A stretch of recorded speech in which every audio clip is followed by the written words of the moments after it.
With Spider-Man finally coming to a close, at least here in the US, and seeing the wall color back on the big screen, let's count down the best Spider movies from least to best. And of course, this is also my opinion, so if you don't like my list, then tough, go make your own.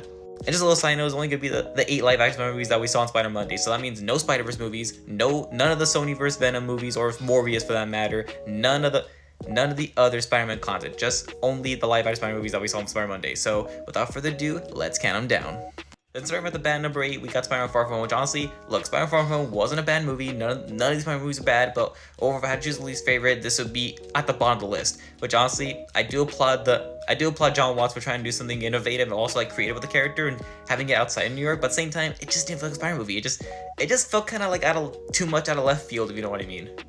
Like trusting a stranger they only knew for like a few days and like handing him his mentors his glasses, and it's like, wait, Spider-Man would never do that. Like Peter Parker would never trust a stranger like that quickly. Like, I don't know, it just didn't sit right with me. But speaking of the villain, I thought Jake Gyllenhaal did a phenomenal job playing Mysterio, and he plays a good guy on the surface, but on the inside he's actually a bad guy, and honestly he knew how to fool us all, even though you comic fans knew deep down that he was gonna be a villain at the end of the day, but he managed to fool casual audiences thinking that he was a good guy from another world, which honestly that was not true from the get-go.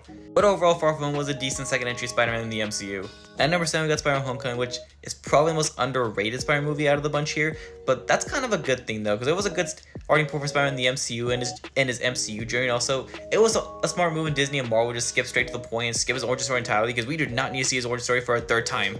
I did like the Harry Potter type tone that they incorporated into Spider-Man Homecoming, make it feel like it's an actual like Spider-Man high school movie that the other ones didn't have. And also Michael Keaton did a phenomenal job playing Vulture, and Vulture was one of the best, not only one of the best Spider-Man on-screen villains, but also one of the best MCU villains in general.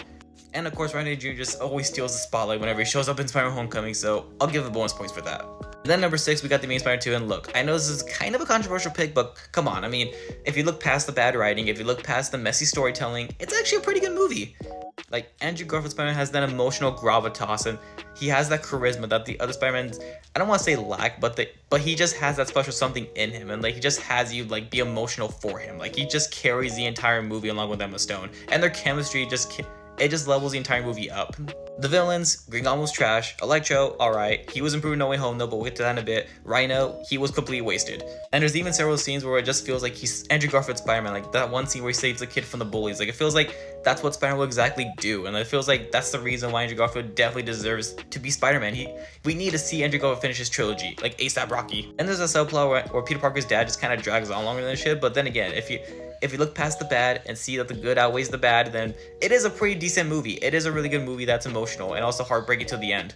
And at number 5, we got The Amazing Spider-Man 1, which honestly, it was a really great outing for Andrew Garfield for his first star Spider-Man. He had really big shoes to fill after Tobey Maguire's phenomenal trilogy that ended in 2007, and they couldn't have done it better otherwise. All in all, another really good origin story Spider-Man on the big screen, especially with Andrew Garfield stepping into Tobey Maguire's shoes on this one. And number 4, we got Spider-Man 3, which honestly, despite its fair share of problems, I thought it was a brilliant yet flawed ending to a near-perfect trilogy. To Tobey Maguire's Spider-Man. And due to the fact that this is our first and only time seeing the Blacks on the big screen, which I'm really hoping that we get to see it one day in the big screen again. But other than that though, let's talk about the villains. Harry Osborn, he was done pretty good what he was given. Sandman was the best villain in the movie, enough said, and Topher Grace's Venom, a little miscasted, but he wasn't as bad as I thought he was. And honestly, at first I thought the Sandman / Uncle Ben retcon was kind of dumb at first, but after years thinking about it, I'm like, from a storytelling perspective, it does make a lot of sense though, that they retconned it. And it gives Peter Parker and Sandman a much more emotional connection to each other than what that was previously given. Not to mention the best part is that it gave us that little emo dance. And at number 3 is of course No Way Home, which honestly that was a brilliant excelsior of a love letter to Spider-Man fans, including myself, and it was a dream come true seeing all 3 of Spider-Man come together, and honestly I'll go back anything to just relive the experience for like a third or fourth time. And also Willem Dafoe and Aquafina coming back to their iconic villainous roles after so many years and not playing them, only to come back arguably even better than how they were years ago, just speaks these volumes to the achievements that they accomplished in No Way Home. Even though we'll admit it's not a perfect movie, like some of the pacing is a little off, and the fact that it kind of does drag a little bit to get to the point, especially when the villains are all caged up. But after that though, that's when stuff really goes down. I didn't like the darker tone that this movie had compared to the other Tom movies, and it was a good change of pace and a set of a more mature story for Peter Parker. And also there was a lot of emotional stakes that happened in this movie. Oh, and the scene with the Spider-Man just talk to each other, and also the fact that they web swing across the Statue of Liberty with their web swinging styles, just peak Marvel. I don't think there will ever be a movie like this in the future. And number 2 is of course the very first Spider-Man movie, which honestly this is the Marvel movie that got me into Marvel in general, and the fact that this was the hero that I grew up with and he became my favorite superhero since I was born. Everything about this movie was done so spectacular by Sam Raimi. Like the tone, it was fun and campy, but it was appropriate. And also Tobey Maguire was perfect as Peter Parker.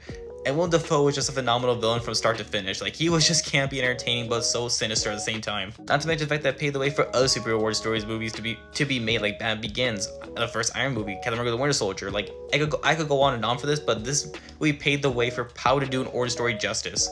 And number one, of course, I had to give it to its sequel, Spider-Man 2. I mean, come on, was there any doubt this was gonna be number one? Spider-Man 2 took everything that made the first one so amazing and turned into a spectacular masterpiece. Coming from a phenomenal superhero origin story, it goes from being a superhero drama movie with it focusing on Spider-Man's existential crisis, him trying to find balance in his life, and also the fact that he tries to better himself as a person. And Tobey Maguire is of course always main Spider-Man, but he gave us a performance that was just as emotional, if not even more compelling than it was in the first movie. Especially the train sequence at the end with his final dialogue with Doc Ock, it just hits really hard. Oh, I really cannot forget about Alfred Molina's Doc Ock.